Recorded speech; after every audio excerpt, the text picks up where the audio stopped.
y gracias por sumarse a otra de nuestras actividades online.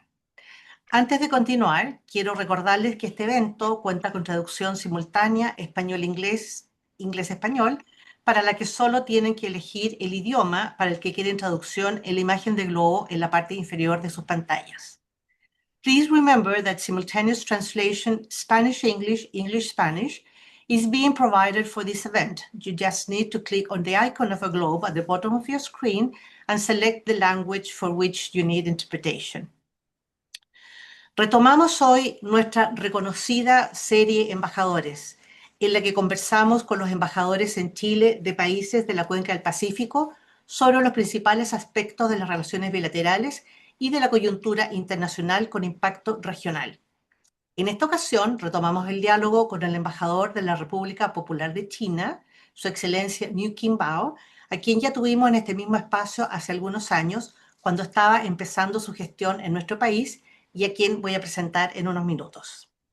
El diálogo con el embajador Niu es de la máxima relevancia por múltiples razones. Desde luego, por la gravitación comercial y como inversionista de China en nuestro país, con lo que seguramente no estoy descubriendo nada nuevo para la audiencia que sigue las actividades de la Fundación Chilena del Pacífico.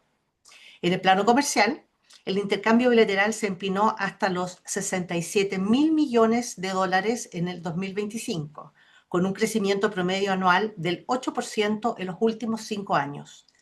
En el terreno de las inversiones, en tanto, la presencia china ha experimentado un crecimiento acelerado, acumulando más de 20.000 millones de dólares en los últimos 15 años en sectores estratégicos como energía, minería e infraestructura, entre otros.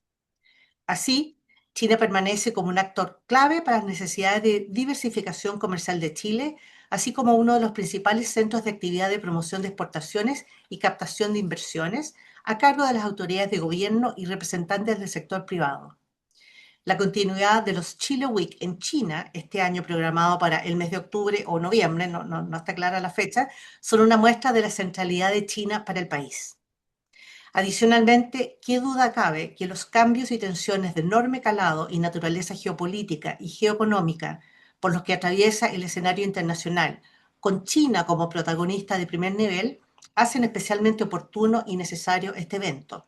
En efecto, el diálogo con el embajador lo llevamos adelante en momentos en que el presidente chino Xi Jinping y su par estadounidense Donald Trump se reúnen en China para tratar una agenda en la que las dos principales economías del mundo y por extensión el mundo entero se juegan mucho en asuntos de trascendental importancia, desde el comercio y predictibilidad y estabilidad en los vínculos hasta la potencial colaboración para la resolución de conflictos y tensiones armadas, entre otros.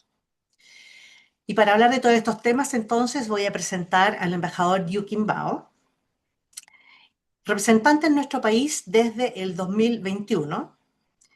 El embajador Niu se desempeñó entre 1989 y 1991 como attaché y agregado de la Dirección de América del Norte y Oceanía.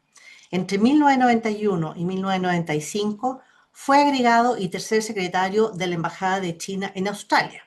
Entre 1995 y 1998 se desempeñó como jefe del personal, subjefe y jefe de división de la Oficina de Asuntos Exteriores del Consejo de Estado. Entre 1998 y 2000 trabajó como jefe de división de la Oficina del Grupo Directivo de Asuntos Exteriores del Comité Central del Partido Comunista.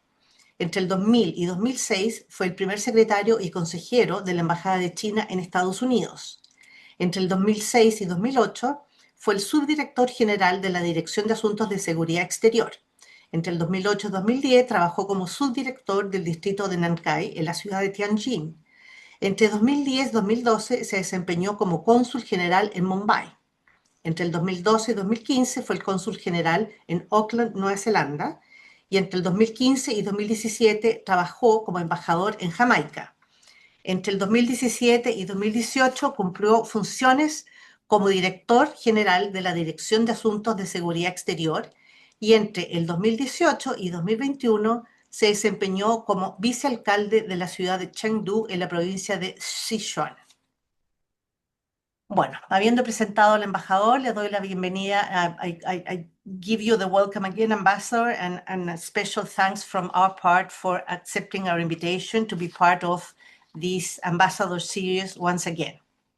I'm going to start with, we have some questions, and we have till a bit earlier than 10 o'clock.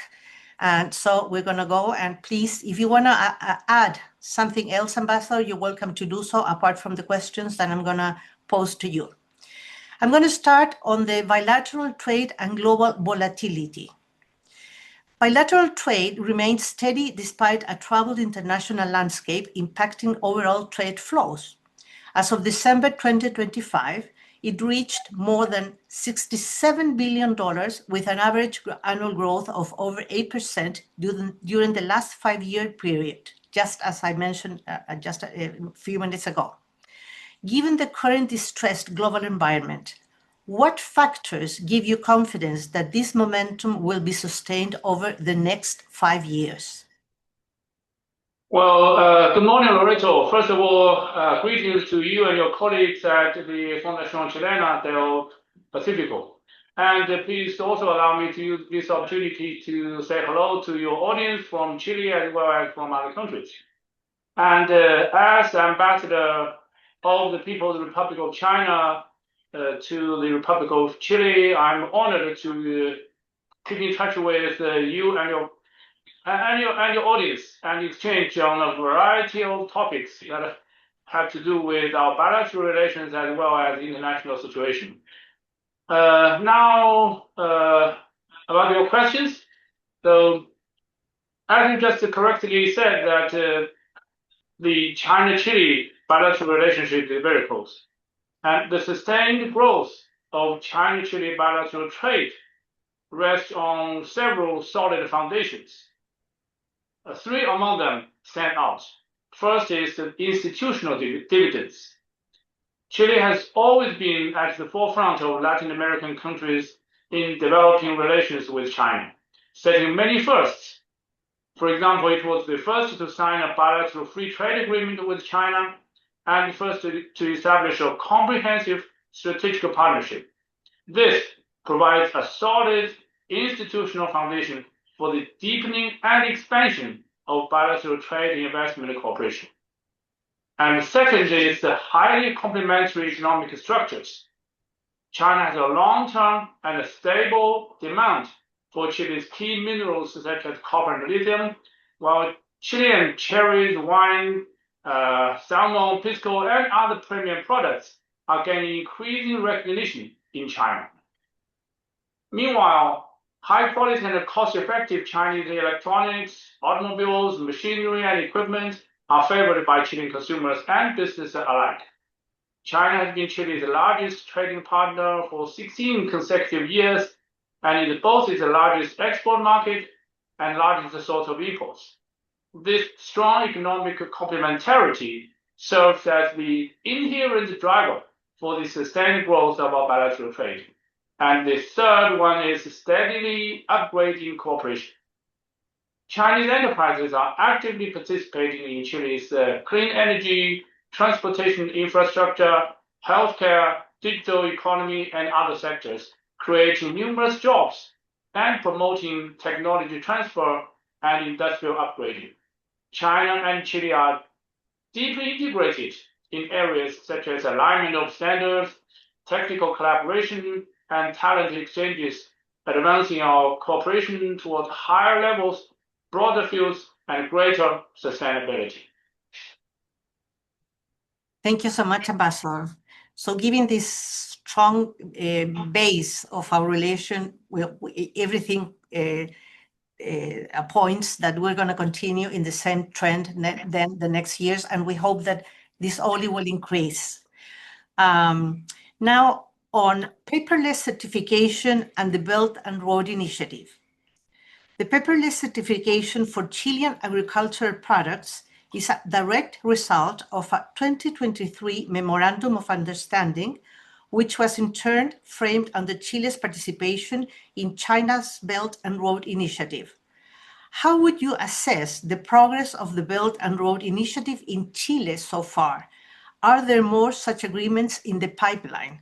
This is something that we wanted to ask you, Ambassador, because not many people know that Chile is part of the Belt and Road, and that we actually signed this memo in 2023 and had concrete results.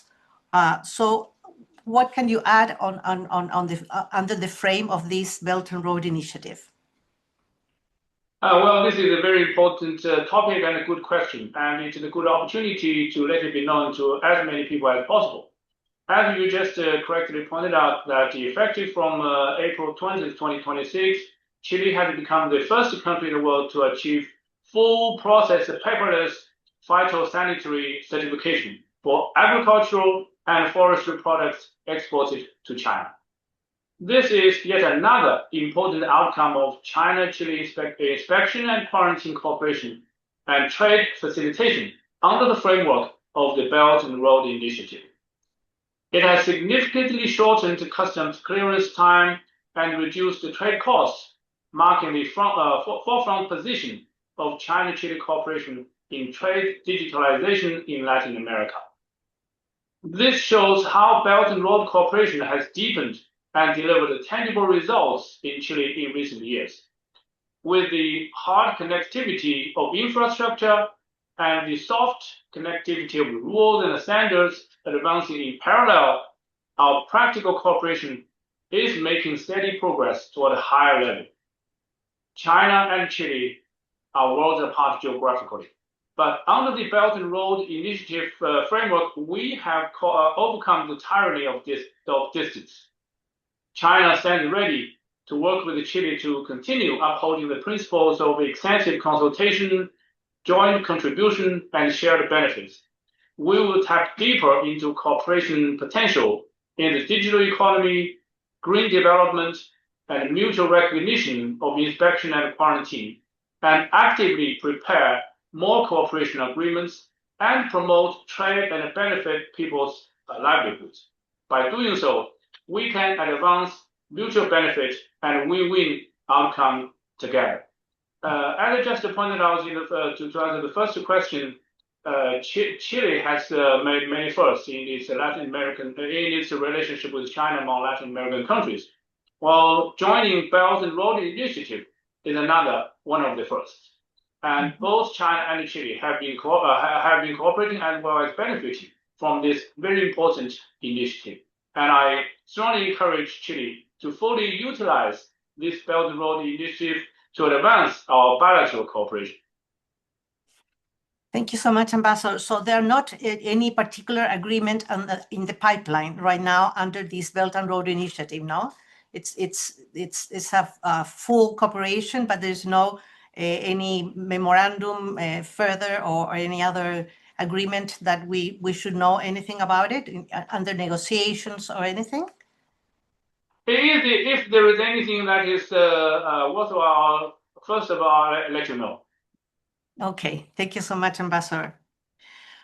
On what has to do with export diversion and higher tariffs, there has been much discussion regarding a potential flood of Chinese exports resulting from trade diversion caused by higher tariffs for Chinese products in the US. In your view, is this concern backed by actual data, or is it a misconception of current trade flows? Well, you just mentioned the U.S. tariffs. As everyone knows that since last year, the U.S. imposed so-called reciprocal tariffs on all other economies. But first of all, this so-called reciprocal tariff is anything but reciprocal. It is a typical act of unilateralism and trade protectionism. All countries are victims of this. Of the U.S. wantonly undermining WTO rules and harming the rule-based multilateral trading system. China always stands for fairness and justice, firmly upholds multilateralism, and calls on all countries to jointly promote trade liberalization and facilitation, and oppose unilateralism and protectionism. China is the second largest economy and the largest trading nation. Benefiting from the mega-sized domestic market, complete and efficient industrial and supply chains, and a vast talent pool, Chinese products are well known for its high quality, reasonable price, and innovation at scale that meet the global demand for quality goods. The changes in global trade flows are essentially about restructuring of global supply chains and the rebalancing of supply and demand. Labeling China's exports as trade diversion is inconsistent with the facts and underestimates the inherent logic of global market resource allocation. What's more, China's export structure with major trading partners has long remained stable and is continuously upgrading towards high-end manufacturing and green, low-carbon sectors. Adjustments in certain markets' tariff policy may marginally affect the trade flows of some products, but have not caused major shocks to the overall trade landscape. In the face of structural challenges in global trade, China is willing to work with Chile to counter closure with openness and promote win-win results through cooperation, jointly making the economic pie bigger and injecting more confidence and certainty into the world. Thank you so much, Ambassador. And in relation with that and what has to do with diversification and Chile, Chile's promotion activities are increasingly focusing on non-traditional destinations. How would you characterize the current opportunity for Chilean businesses to expand into China's interior provinces? And which specific locations or sectors would you highlight right now? Well, traditionally, Chilean products and businesses have been doing business with China mainly in the eastern and coastal areas, but there are many opportunities elsewhere. China is now advancing high standard opening up and injecting new impetus into global development through Chinese modernization. With the improvement of transportation systems and economic development, China's inland regions are transforming from the hinterland of opening up to the forefront of international cooperation. These inland provinces have complete industrial systems, abundant scientific and educational resources, and vast market potential. Supported by convenient access to the sea, such as the new international land-sea trade corridor, they are rapidly building a Pacific-oriented opening up gateway. Chile can utilize the technological and cost strength of China's inland in equipment manufacturing, green technologies, and the digital economy to enhance bilateral mining and clean energy cooperation. This increasingly sophisticated cold chain logistics and expanding consumer markets also facilitate shipment of Chilean agricultural products into the Chinese interior. In recent years, Sichuan, Hubei, and Henan provinces have engaged in fruitful cooperation with Chile in free trade zone collaboration, agricultural and technology and infrastructure. For example, the Zhengzhou area of the Henan Pilot Free Trade Zone signed an MOU on strategic cooperation with Iquique Free Trade Zone to promote institutional cooperation in new energy vehicles and cross-border e-commerce. Chilean cherries shipped through the new international land-sea trade corridor can reach Chongqing and cover all southwestern provinces within 24 hours.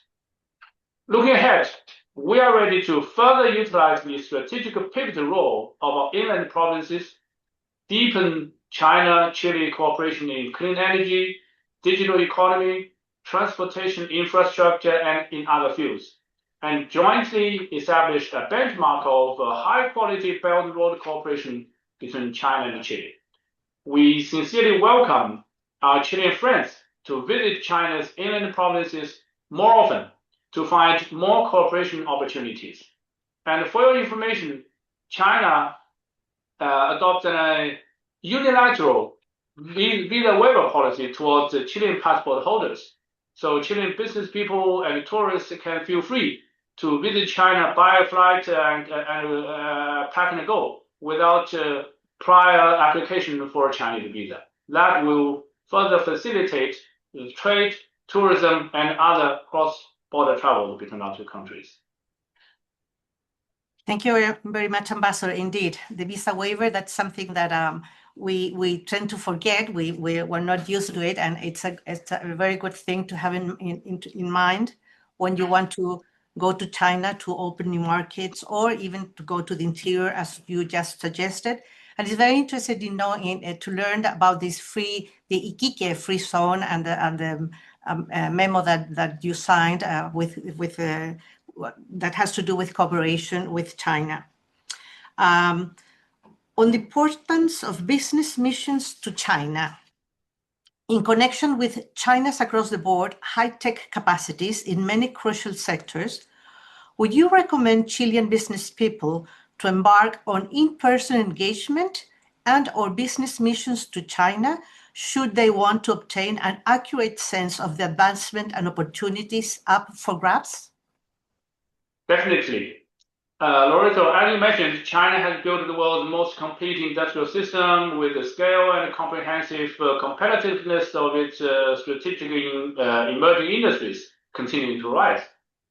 China leads the world in the production and sales of new energy vehicles, supplies over 80% of global solar PV module, around 70% of the world's power battery materials, and holds 60% of global AI patent filings. Looking ahead to the 15th five-year plan period from 2026 to 2030, we are accelerating efforts to achieve greater self-reliance and self-strength in science and technology, and leading the development of new quality productive forces.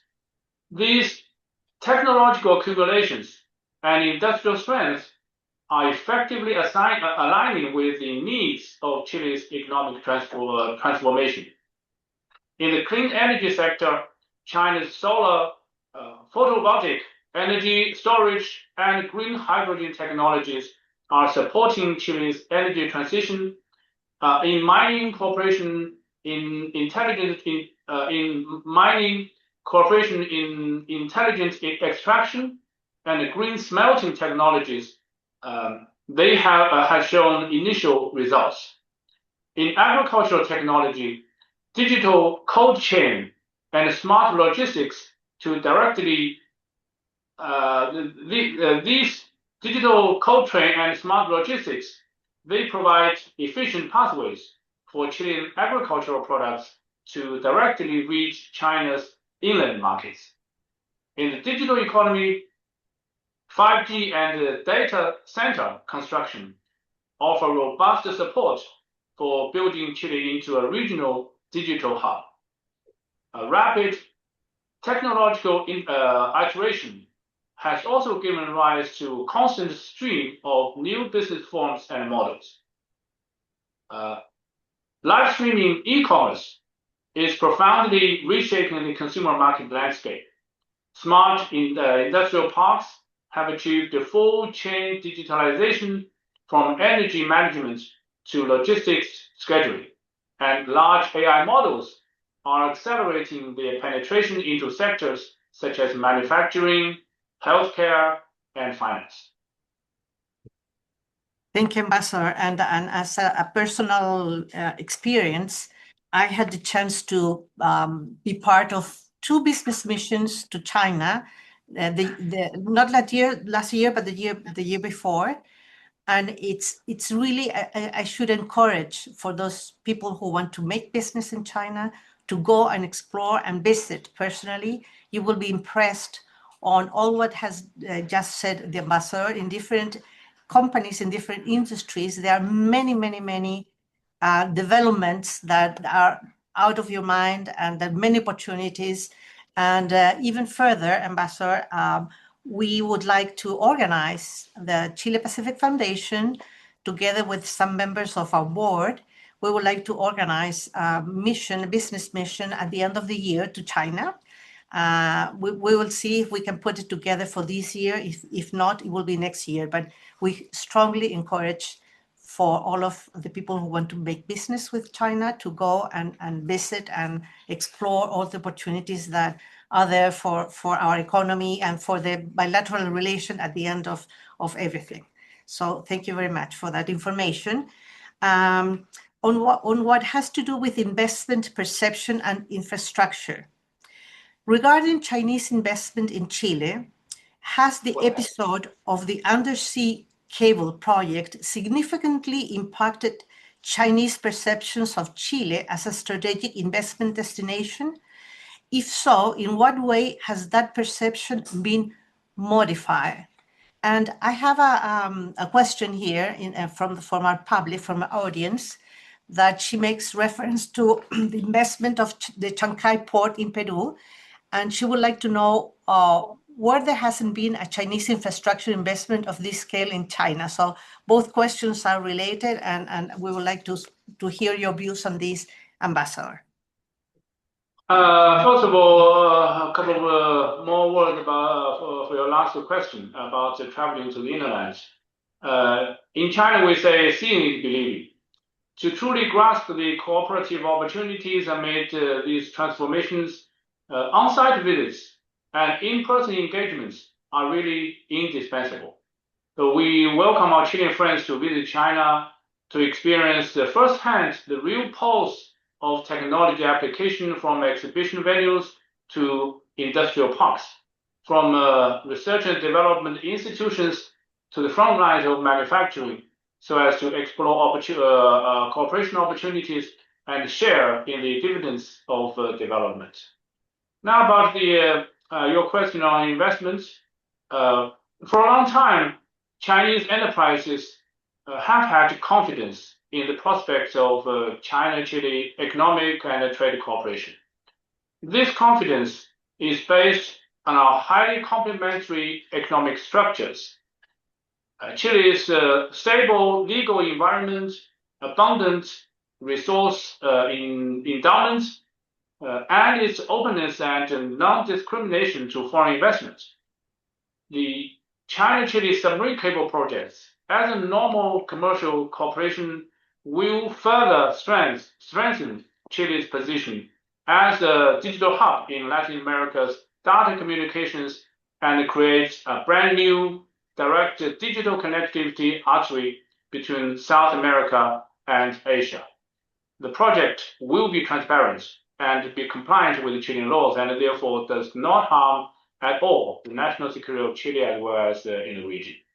And we hope this will be able to continue, so that it can benefit both the operator, the company, as well as the digital economy of this country. Thank you, Ambassador. And there's another question from Michael Grasty, and from the audience, that has to do with this that we're talking now. And it says, foreign investment to Chile is also evaluated from the perspective of contribution to ESG values. How does Chinese investment look at this issue? Sorry, I just didn't quite catch your question. So would you repeat your question again? Yes, of course, of course. It says that foreign investment to Chile is also evaluated from the perspective of contributions to ESG values. How does Chinese investment look at this issue? What has to do with ESG values? As far as I know, Chinese companies attach great importance to the contribution to ESG. And I'm aware that many Chinese investment projects here are accompanied with the contribution to ESG, such as supporting the school students in the neighborhoods by supplying them school bags, other appliances, and some Chinese companies help the community in developing simple infrastructure such as clean water. And some others have contributed by help training talent in the industries that the company is doing business. I do know that, for example, Huawei and Tianqi have organized, sponsored, and organized a tour of students as well as the technical people to travel in China to get acquainted with the company's latest technology, as well as to learn some new technology and exchange with their counterparts in China. I also think that ESG is not only about material contribution; it's also about cultural exchanges. The Chinese companies in Chile have shown great respect to Chilean culture, tradition, and they have also been a showcase of how Chinese value friendship with Chile as well. So by ESG and other communal contribution, I think this has done a great deal in enhancing the mutual understanding between our two countries as well. And the embassy, of course, is always supportive of Chinese companies engaging in important and valuable ESG projects. Thank you so much, Ambassador, for that answer to this question on ESG. On what has to do with high-tech strategic sectors. Given China's leadership in electromobility, AI, and robotics, should we expect an intensification of Chinese investment in Chile's strategic sectors, including in traditional industries like large-scale mining? Definitely. Chile is endowed with rich resources such as minerals and agricultural products, as well as renewable energy, while China possesses a vast market and a mature industrial system, particularly with its new energy industrial chain and digital technology application capabilities already at the forefront of the world. Our two economies are highly complementary, as I just pointed out in the beginning, with a solid foundation and broad prospects for cooperation. China is ready to work with Chile to continue strengthening the synergy of our development strategies and advance our high-quality Belt and Road cooperation. In addition to traditional areas of agriculture, mining, and infrastructure, China will further promote mutually beneficial cooperation with Chile in green energy, the digital economy, artificial intelligence, and other fields, so as to bring greater benefits to the peoples of both countries. Thank you so much, Ambassador. Before moving to another part of our questionnaire, Andres Gebauer, who just greeted you before we started the webinar, he's talking about I'm going to switch to Spanish and you can hear the translation from the interpreter who will do it a lot better than me if I try to translate the question. Considerando el 15º plan quinquenal recién aprobado y los compromisos que establece el White Paper para América Latina publicado por China a fines del 2025, ¿cuál sería, a su juicio, el próximo hito concreto que debiera marcar la relación Chile-China en los próximos 2 o 3 años, ya sea en materia comercial, de inversión o de cooperación institucional? This is a very good question. As the audience just mentioned, of course, he or she is very fully aware of China's Latin America policy. In May last year, during the China SELAC Ministerial Forum, President Xi proposed that China and the Latin American Caribbean countries join hands to build 5 programs. The 5 programs of solidarity, development, peace, civilization, and people-to-people connectivity. To elaborate these 5 joint programs, at the end of last year, China issued the 3rd policy paper on Latin America and the Caribbean. And it elaborated and detailed almost 40 concrete areas of these 5 common projects. I believe China and Chile, we can study carefully the 40-some areas of the 5 programs and study whether we can follow up with the programs. Of course, everyone knows that to put up some idea is important, but more important is to follow up, to implement these programs. So this is something for the 2 governments, for the 2 industries, and in fact for people of all walks of life to join hands in trying to explore and find new opportunities for like pragmatic cooperation in the 5 areas. And I strongly encourage all sectors in Chile to join hands with the embassy. We can try to study and find where and how we can materialize the 5 programs as well as the 40 areas. And the 5-year plan.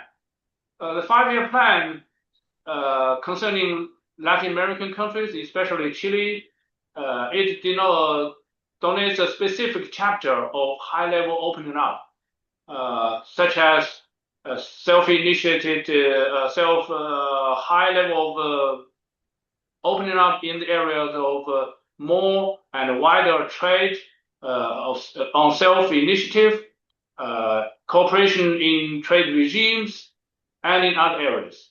I have to remind myself of this by reading more detail of the 5-year plan.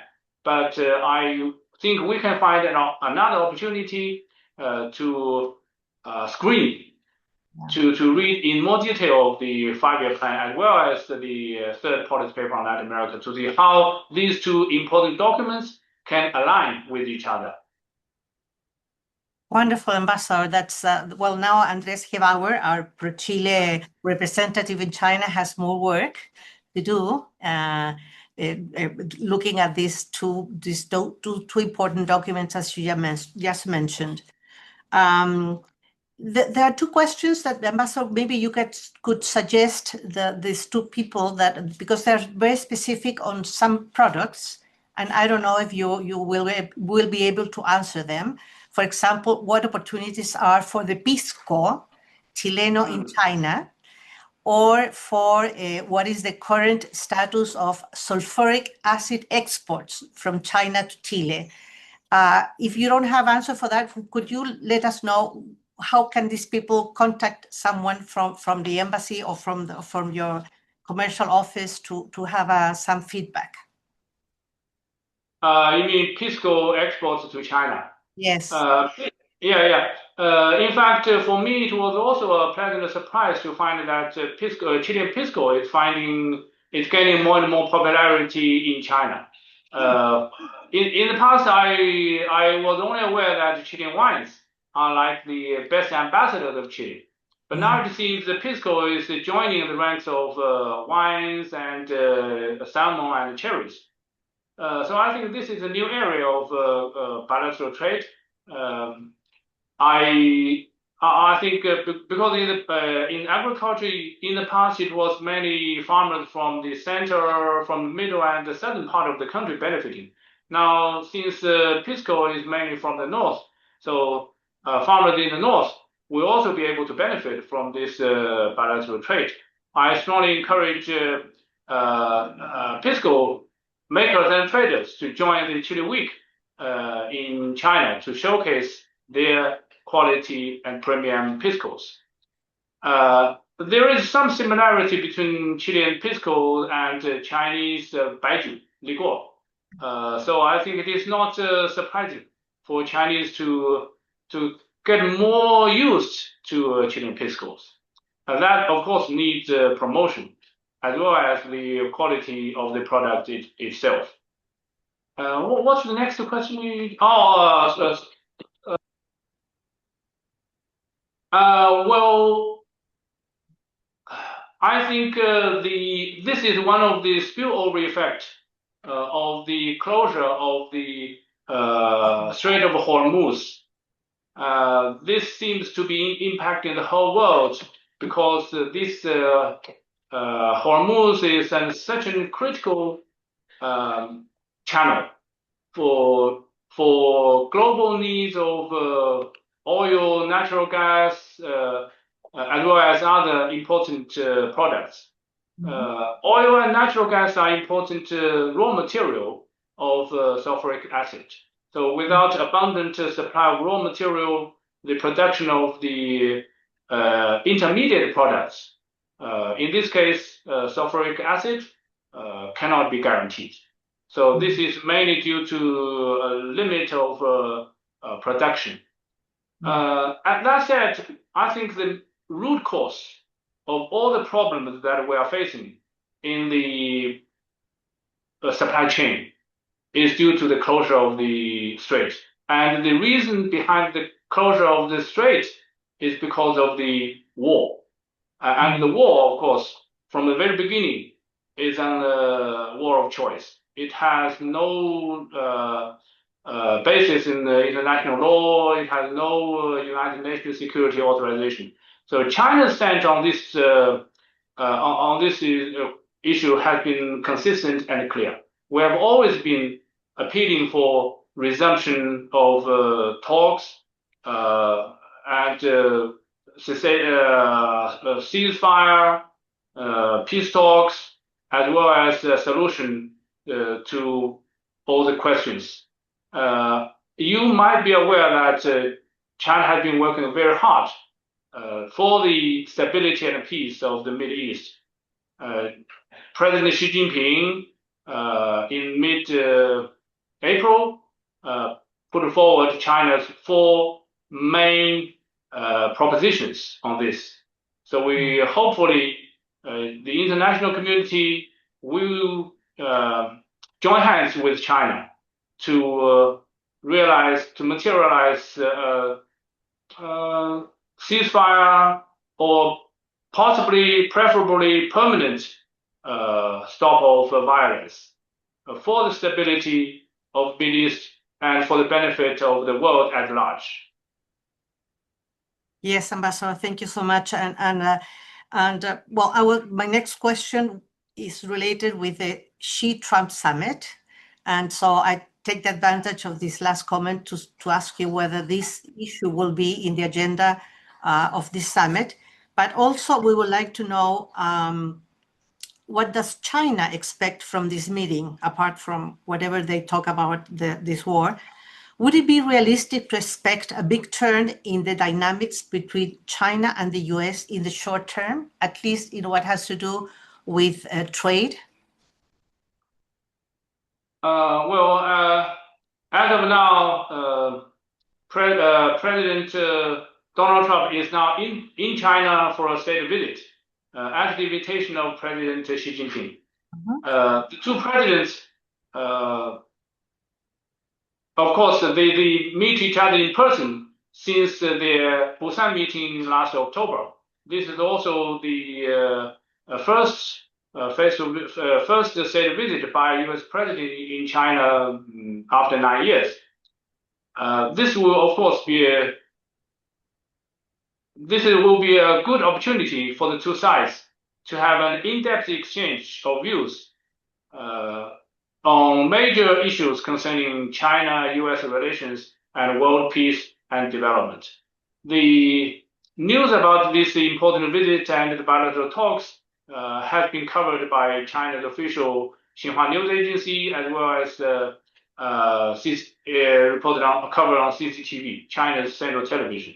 So I strongly encourage you and your audience to log on Xinhua News Agency website to have a full and detailed knowledge of this important visit and the talks. Head of state diplomacy plays an irreplaceable role in providing strategic guidance for China-US relations. China stands ready to work with the US to expand cooperation and manage differences in the spirit of equality, respect, and mutual benefit, and provide more stability and certainty for a transforming and volatile world. Just a couple of more words on this. President Xi, during his talks with President Trump, stressed that China is committed to a steady, sound, and sustainable development of China-U.S. relations. President Xi the two presidents have agreed on a new vision of building a constructive China-U.S. relationship of strategic stability, and both believe that this will provide strategic guidance for China-U.S. relations over the next 3 years and beyond, and will be well received by the people of both countries and the international community. Thank you so much, Ambassador. And we certainly are following the news through what is it, Xinhua? Xinhua News Agency. Yes. Well, I'm not gonna try to pronounce it again. I'm terrible with the pronunciation, but okay. Yes. But definitely, there's a very good source of information of what's going on a daily basis on this very important visit. Now, changing of subject a bit, we're going to go and talk a bit about what is expected this year from APEC, because you are the host economy for the APEC this year. So what specific outcomes or legacy does your country hope to leave during its chairmanship? What values does China assign to this forum as a space for collaboration in times of heightened tensions due to geopolitics? Just as you mentioned, Ambassador, the multilateral system it has been put into question or has been weakened. So how do you see the role now of a system like the APEC for collaboration, for further meetings, for further dialogue? President Xi and President Trump meet at last year's APEC in South Korea. So it seems that APEC is bringing a bit of hope to the multilateral system. What do you expect from this year, being you the chairs of APEC? The APEC is extremely important regional economic cooperation forum and regime. This year marks the third time China has hosted APEC, and the first time in 12 years. Today, the Asia Pacífic region has become a global growth engine, a flag bearer of regional integration, and a pioneer of innovation-driven development. At the same time, facing the spread of unilateralism and protectionism, growing economic fragmentation, and headwinds against regional economic integration, China fully recognizes that our third time as APEC host carries with it significant responsibilities as well as a glorious mission. On the critical question of our time, where should Asia Pacific development be headed? President Xi Jinping has pointed the way forward. Stay true to APEC's founding mission of promoting economic growth and improving people's livelihoods, champion open development where everyone shares opportunities and emerges a winner, promotes universally beneficial and inclusive economic globalization, and build an Asia-Pacific community. In this context, China holds the following specific views. First, we should build a prosperous and a stable Asia-Pacific. This requires advancing regional economic integration and upholding the principle of extensive consultation and joint contribution for shared benefits to deepen convergence of interest. Second, we should build an open and interconnected Asia-Pacific. To this end, we need to uphold open regionalism, advance trade and investment liberalization and facilitation, and build closer industrial and supply chains. And third, we should build a universally beneficial and inclusive Asia-Pacific. Efforts will focus on scaling up support for developing economies and ensuring emerging technologies like AI benefit more people, such as SMEs and vulnerable groups while putting people first to champion green and low carbon development. Fourth, we should build a united and mutually supportive Asia Pacific.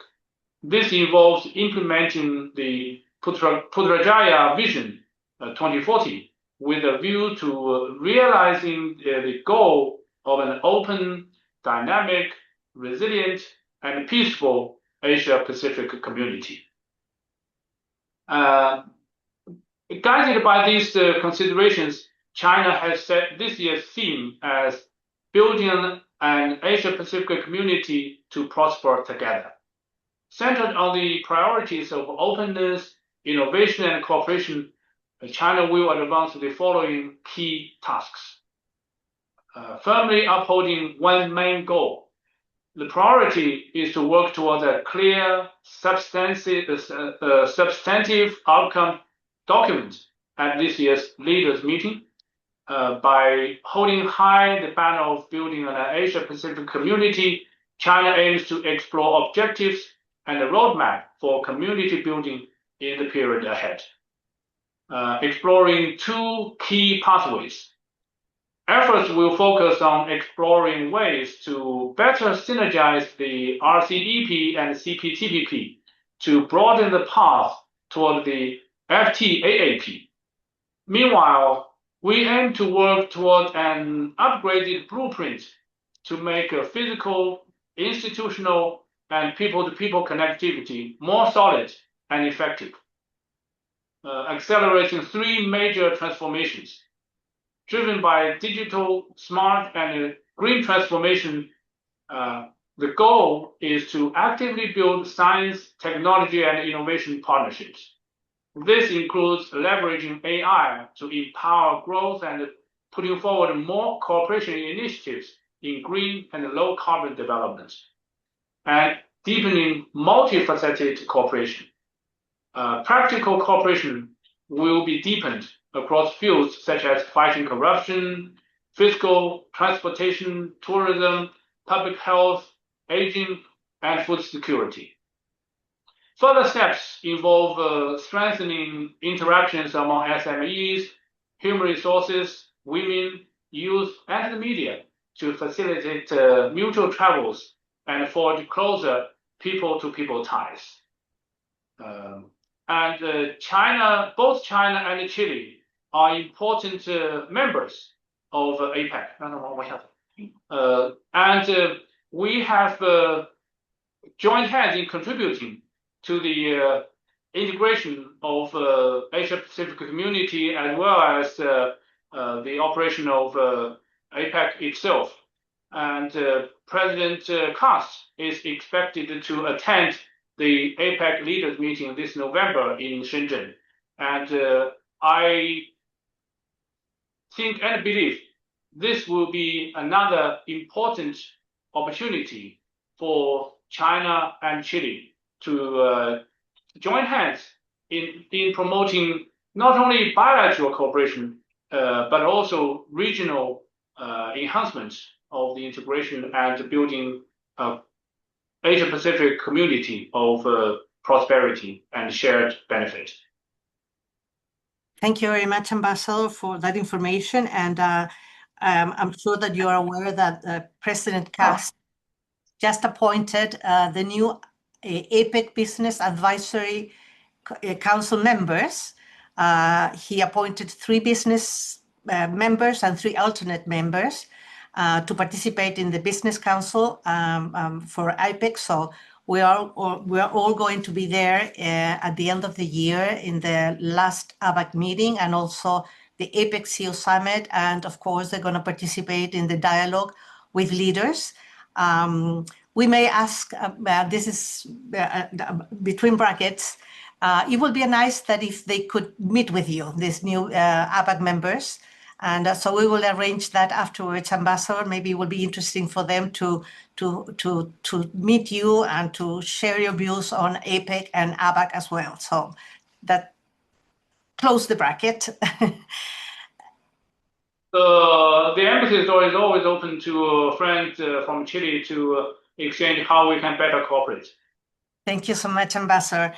Now, the last question has to do with China and Latin America. And we would like to know, how does China see Latin America when it comes to the cipher global competition with the US? Has Latin America become strategically important for China? Of course, Latin America is very important in China's foreign policy as well as international economic partnership. In December last year, the Chinese government issued its third policy paper on Latin America and Caribbean, as I just mentioned. In this important document, China described the region as a land full of vitality and hope. It's also an important component of Global South and a significant force for safeguarding world peace and stability, as well as promoting global development and prosperity. In recent years, Latin America has actively explored the development path suited to its national conditions, advanced unity and self-strengthening, and participated in global governance, making it an indispensable force in the processes of world multipolarity and economic globalization. As a developing country and a member of the Global South, China has always shared the same breadth and a common destiny with the Global South, including Latin America. In recent years, China-Latin America relations have made remarkable progress. To date, President Xi Jinping has made 6 visits to Latin America.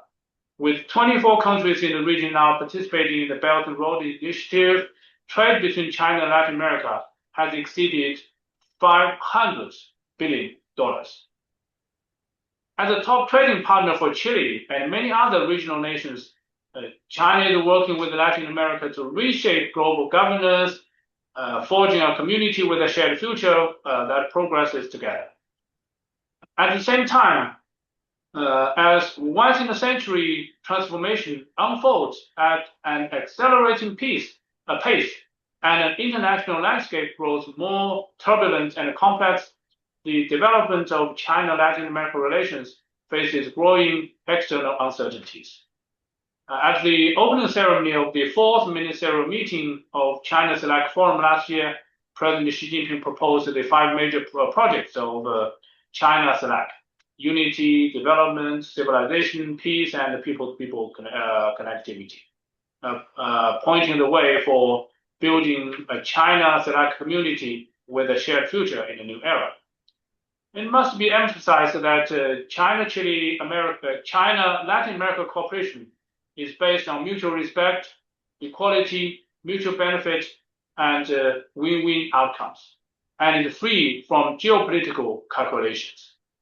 In its engagement with the Latin American countries, China never seeks spheres of influence, nor does it target or exclude any third party. China welcomes greater cooperation with Latin America by all countries, including the United States, to support the region's development. It is China's sincere hope that Latin America's right to independence and autonomy will, of course, be earnestly respected by all parties, and that its dream of development and rejuvenation can be truly put into practice. Thank you so much, Ambassador. It's 10 a.m. sharp, and we have finished our webinar and this very interesting dialogue, Ambassador. We really thank you. There were a couple of other questions that we couldn't answer, but we will leave them for another opportunity. We know that you have to leave, and thank you so much again. It's been an honor to have you in our webinar, and we hope to see you soon, either in another webinar or in any other meeting that we may arrange. Thank you so much, Ambassador. Thank you, Loreto, for your valuable time, and thank you for the opportunity given to me to meet online with your colleagues as well as audience from all over the world. Thank you. Thank you to you, Ambassador. Thank you so much. Have a nice day. Bye-bye.